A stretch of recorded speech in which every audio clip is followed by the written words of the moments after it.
Good evening po mga kababayan, ma'am sir. This is Jam, the Filipino channel. Ang inyong pong lingkod. So today is November 17, 2025. At tayo ngayon ay papunta dyan sa May Natividad Street, Paltok, San Francisco del Monte. Paltok yan, Quezon City, sa may Paltok. At dadalhin po natin sa may Elga Avenue, Tatalon, Project 1, Quezon City. Okay po, so magbabalik po tayo mamayang unti po pag nakuha na po natin sila. Disclaimer lang po, ang content po natin ay kalsada at hindi ang passenger. Kaya naman, sakasakali man po na may marinig kayo mga pangalan ng lugar, pangalan ng tao, pangalan ng organizations, government o private man yan, ay wala pong kinalaman ng channel na ito. At wala pong pinapatungkulan. Lahat po ng pinag-uusapan dito ay pawang dito lamang po yan sa loob. At wala pong pinapatungkulan sa labas. Okay po, magbabalik po tayo mamayang konti pag nakuha na po natin sila. At samantala, manatiling nakaplay lang yan. At tayo ay makinig ng mga nagbabagang balita at mga talakayan. Kasi doon sa video ni Saldico, itong tatlong ito, yung particular niyang binanggit na nag-facilitate nung sinasabing 100 billion insertion. So, I think, of course, ang sabi ng Malacanang, delikadesa daw dahil nabanggit yung kanilang pangalan. Pero hindi naman halos nababanggit yung pangalan nila in the sense na may kinalaman sila sa anomalya sa mga hearing sa Senado at Kongreso eh. Mas si Saldico talaga ang nagtingin sa kanila, and the fact that they had to resign, sabihin, may laman yun. Kaya importanteng huwag baliwalain, huwag isang tabi yung mga isiniwalat ni former Congressman Saldico. Bagamat usapin niya ng serving din yung kanyang paglabas.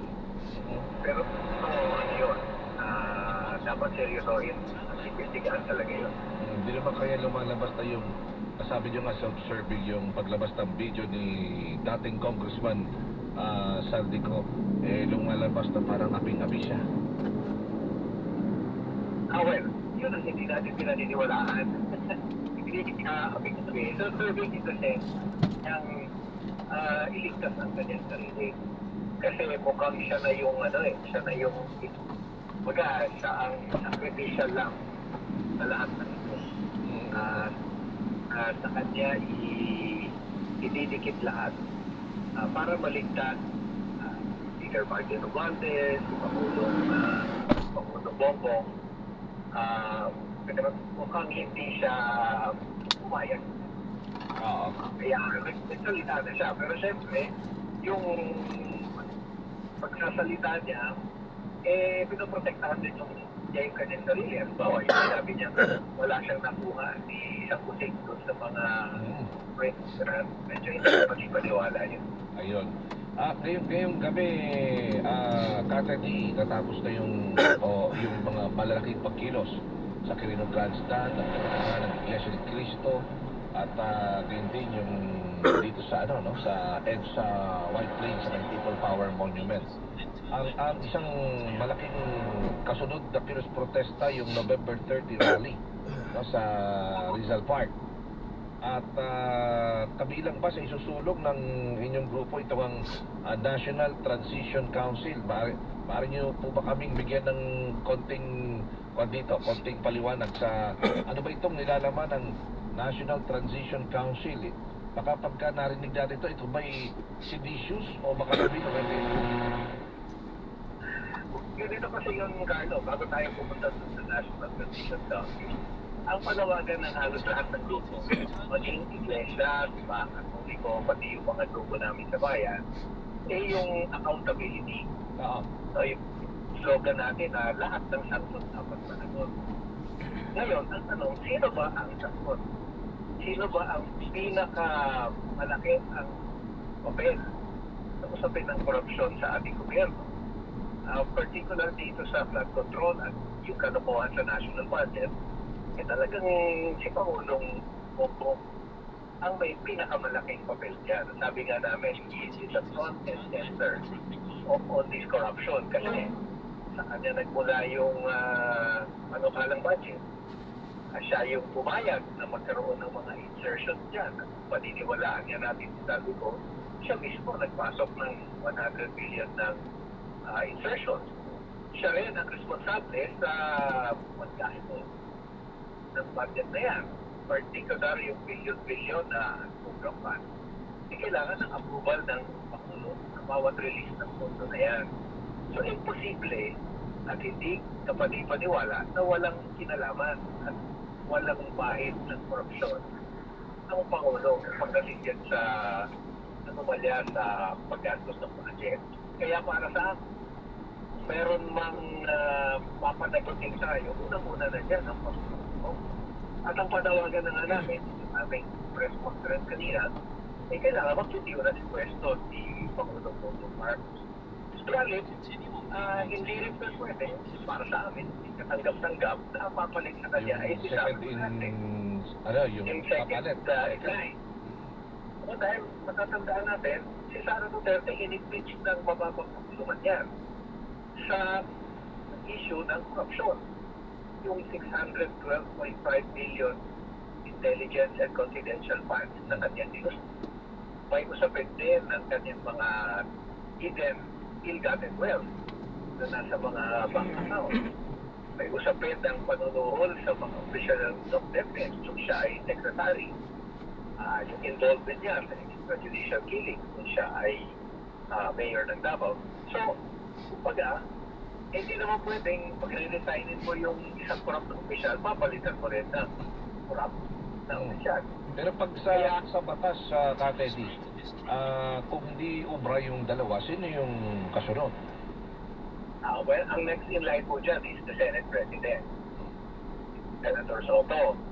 At sa ilalim ng konstitusyon, meron siyang 60 days para pangulungan ng paglulugsab ng isang eleksyon para sa President and Vice President.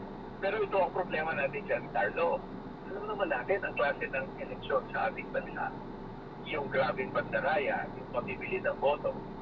At malamang, within 60 days, palagay na nag-resign si Bongbong at si Sara Duterte. After 60 days, mag-election ka, sino tatakbo? Malamang sila din. Di parang useless din yung bibitiw nila. Kaya para sa amin, kailangan na natin pag-isipan. Ano ba ang alternatiba na kapag bumitiw sa pwesto, hindi lang si Bongbong, hindi lang si Sara, pero lahat ng sangkot dito sa korupsyon. Ano ang ipapalit natin na hindi tayo babalik sa ganong sistema din na magkakaroon ng makabuluhang pagbabago. Kaya naisip namin na itulak na itong idea o yung concept ng transition council. Ito ay gobyernong papalit at ang tatlo ang magiging trabaho niyan.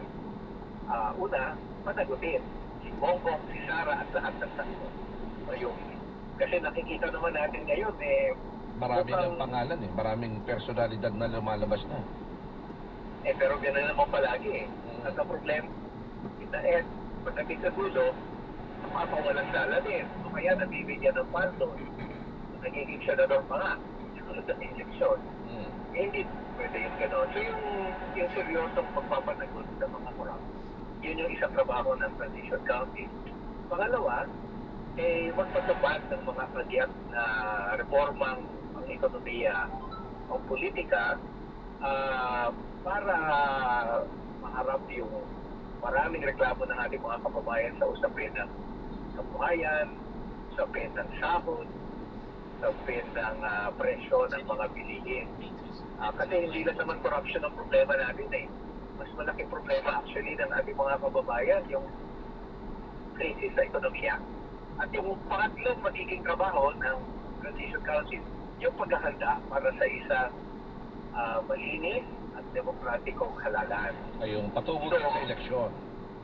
Yes, pero kailangan yung eleksyon na yan, hindi na yung katulad ng dating eleksyon na pera ang mapagpasya at grabe ang vote buying. Ginagamit yung ayuda, yung nag-aari ay mga political dynasty. So, bago tayo maglunsad ng eleksyon, marahil kailangan ipasan na natin yung batas sa political dynasty. Kailangan magkaroon na ng hybrid election. Kailangan mas mapatibay natin yung limits on campaign spending. Yung mga ganun reforma para matiyak natin na Dito na tayo. yung ibang mga kwalipikado, karapat-dapat na kandidato ay may magkaroon naman ng tsansa na sila ay manalo. So yung trabaho, yan ang pupunta ng Transition Council. Hindi ko alam, siguro mga tatlong taon. Yun ho ang dadali namin mensahe sa November 30. Pero yung kumbaga, yung pinaka-common sa lahat ng grupo, ito yung lahat ng sangkot ay dapat managot. So kung usapin din ng accountability, usapin ng bago ng sistema, ng transparency na common sa halos lahat ng grupong nagpumigilo sa kayo. At mula sa Rizal Park, tutuloy din ba ang katulad ng nakaraan, noong September 21, from Rizal Park, magmamarcha, patungo ng Mendiola? Mendiola po. Yes, particular ang bayan, alam ko may iba pang mga organisasyon na nagpaplanong matapos ng rally sa Luneta, mamarcha patungong Mendiola para tapusin yung pagkilos. Ayun. So yun naman ay ina-anunsyo na rin natin, pinapaalam na rin natin sa mga otoridad para nga hindi na maulit yung nangyari noong September 21. May mga mangyayari pa ng mga pag-uusap sa panig ng bayan at ng MPD at NCRPO. Usually naman po, nagkakaroon ng some kind of coordination dyan. Kaya lang, paano aabot ang bayan at ilang mga grupo? Napakaraming barikada. Ang barikada hanggang Yuban na ata. OA na nga, masyado ng OA eh. Para kang nasa gera eh. Sana naman huwag naman gano'n ang magiging attitude ng ating mga kapulisan.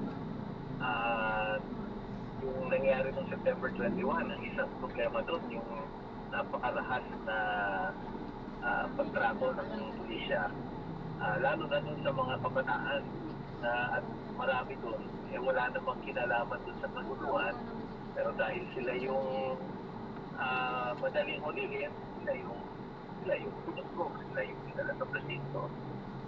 Sana naman hindi maging ganong karahas ang mga pulis pagdating sa Mendiola. Pero mamarcha kami at hanggang saan naabot yung ating hanay, doon tayo magpuprograma. Okay, at least malinaw. Muli, maraming salamat Ka-Teddy sa gabing ito at sa ilang mga paliwanag hinggil dito sa inyong mga bibit-biting issue at ito ba yung sinusulong ng National Transition Council. Thank you so much muli at palagi po kayo mag-iingat. Maraming salamat, Carlo. Magandang gabi po sa lahat. Mga kapuso, si Ka-Teddy Casino, chairman ng bagong alyansang makabayan ng ating pong nakasama. Oras po natin, alas 9:31 na po ng gabi. Labanan po ang fake news. Dapat totoo. Ang oras na ito ay inihatid sa inyo ng Playtime. Playtime. Playtime na. Double B Insider. Kasama si Carlo Mateo.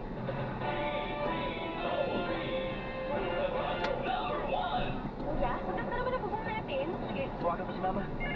Bakit anak? Napatawag ka. Dito na ako sa trabaho. Ma, ang lakas ng tulo ng ulan sa bubong natin. Ha? Nagagawa lang yan ng isa sa oras. Ma, baka hindi matibay yung ginamit nila. Basta biro, itserinom mo. Basta biro, itserinom mo.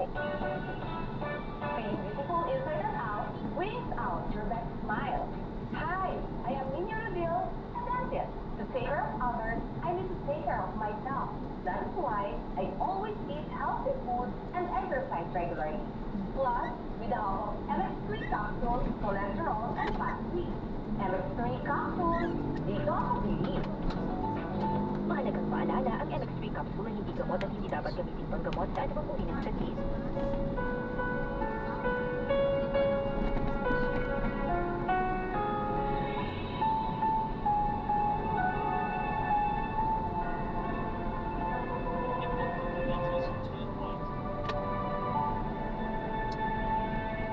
Ito ang oras ng panalangin. Panalangin laban sa mga kalamidad, karahasan, at kasamaang panlipunan. Ang mga petisyon na nilalaman ng panalangin ito ay hinango sa mga katuruan ng salita ng Diyos, ang Biblia. Ang salita ng Diyos mula sa mga awit 46, talatang 1 hanggang 3 at 7. Ang Diyos ang ating lakas at kandungan, at handang saklulo kung may kaguluhan. Di dapat matakot, mundo'y mayanigman. Kahit na sa dagat ang bundok matangay, kahit na manggalit yaong karagatan, at ang mga burol mayanig magimbal. Nasa atin ang Diyos na makapangyarihan, ang Diyos na ating kandungan. Naway sabayan ninyo ako sa panalangin na ito. Diyos na makapangyarihan, tagapaglikha ng lahat ng aming nakikita at di nakikita. Ikaw na nakakapag-utos at sinusunod ng kabundukan at karagatan, ng kalangitan at kalawakan. Kami ay iyong kahabagan at iligtas sa mga mapagpinsalang mga sakuna na dulot ng kalikasan. Naway huwag mo kaming payagang labis na masalanta ng mababagsik na mga bagyo, ng mapanirang mga sunog, matinding mga paglindol at iba pang mga nakakapangilabot na trahedya. Kami ay lubos na nagpapakumbaba at aming pinagsisisihan ang aming mga kasalanan. Patawarin mo kami sa lahat ng aming kasamaan, paghinimagsik, kasakiman, karahasan, kawalan ng pag-ibig sa aming kapwa, katibalian, at pagsuway sa iyong mga utos. At huwag mo kaming parusahan ng lubos dahil kami ay humihingi ng iyong awa at kahabagan. Tulad ng iyong sinabi sa iyong salita, na darating ang oras na hindi na mapipigilan ang pagdating ng mga digmaan Di na ba? at mga paglalaban-laban ng mga bansa, pati na din ang mga lindol at Sige po, ma'am.